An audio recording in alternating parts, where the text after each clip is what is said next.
Hi there, welcome back to the channel. Today is going to be part one in a series of me learning to make a desktop fluidized sand bed.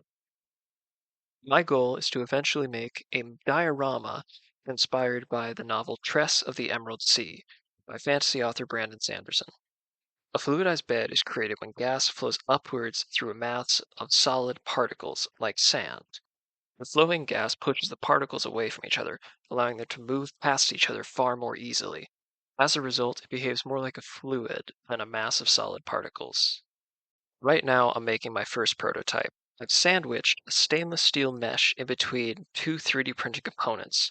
One component has an adapter to thread into my airbrush compressor. Now I just have to add the sand into the basin.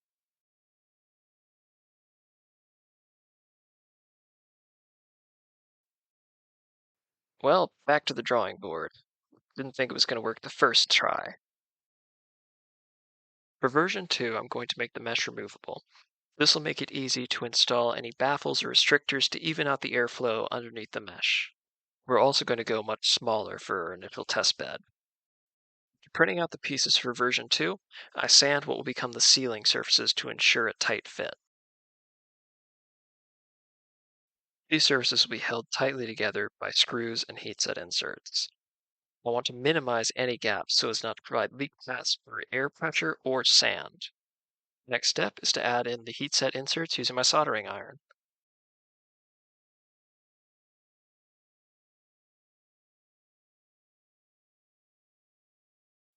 I like to thread a screw of the appropriate size into the insert so I can have a visual check that it's still aligned properly and isn't going in angled.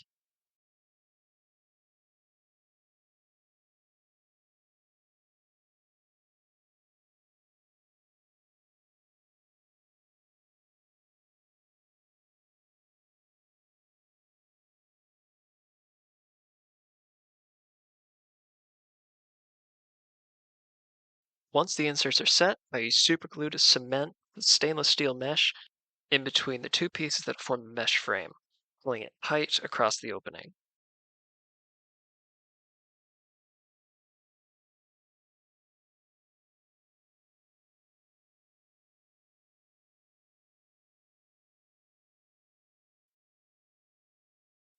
After trimming the overhanging mesh, it's time for final assembly and initial testing.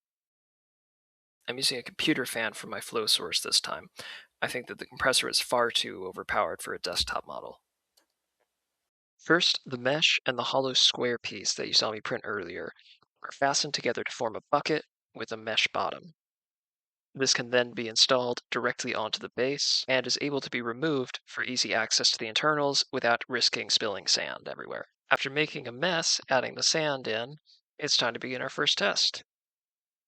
And that is way too much airflow. That is taking a lot of sand out with it. Let's try a lower voltage. This fan is rated for 24 volts, but I think that's far too much for this test. So it looks like we're getting fluidization in the top left corner, but nowhere else. So I'm going to experiment with different voltage and different heights of the sand bed to see if I can hit on the right combination by trial and error.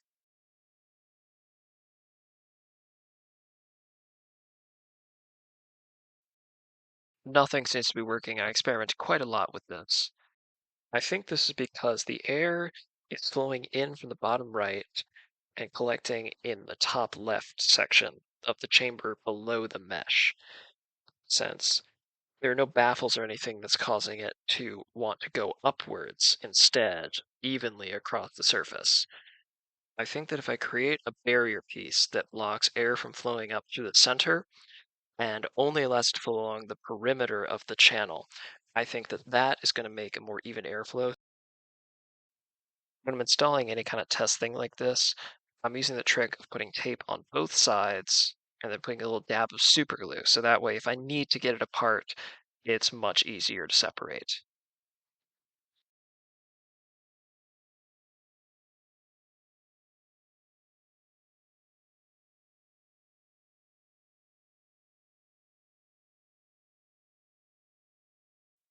And I realized I forgot to sand some of the edges.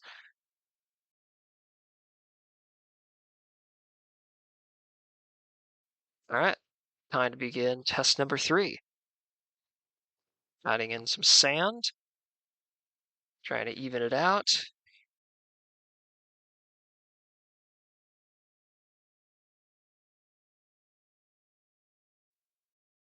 So it looks like we are getting that airflow flowing up through the center as opposed to the top left corner. I'm going to experiment with voltages and heights of the sand bed a little bit more. It looks like I lost some footage here. I did end up managing to get it to evenly fluidize across almost the entire surface. However, it was really, really thin. I think the mesh might be restricting the airflow here, so I'm going to try this with a piece of scrap fabric that I have.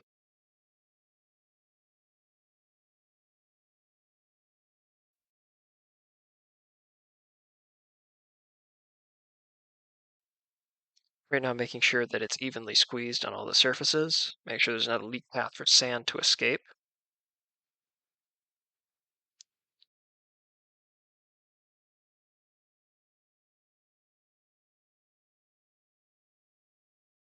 And I'll show you what it looks like.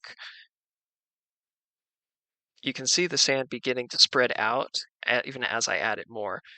Now, as I crank up my power supply and add more airflow, you can see it evenly fluidizes across the entire surface and is able to get reasonably thick. By the end of this, I was able to get about a quarter of an inch of fluidized sand.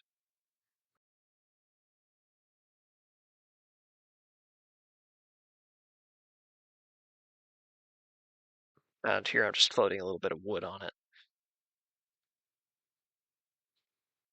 So what's next? Well, I have started working on a longer version.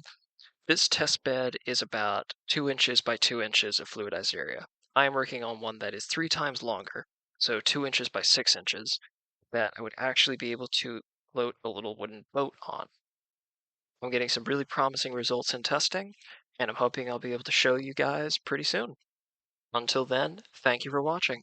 Please like and subscribe if you want to see the conclusion of this project.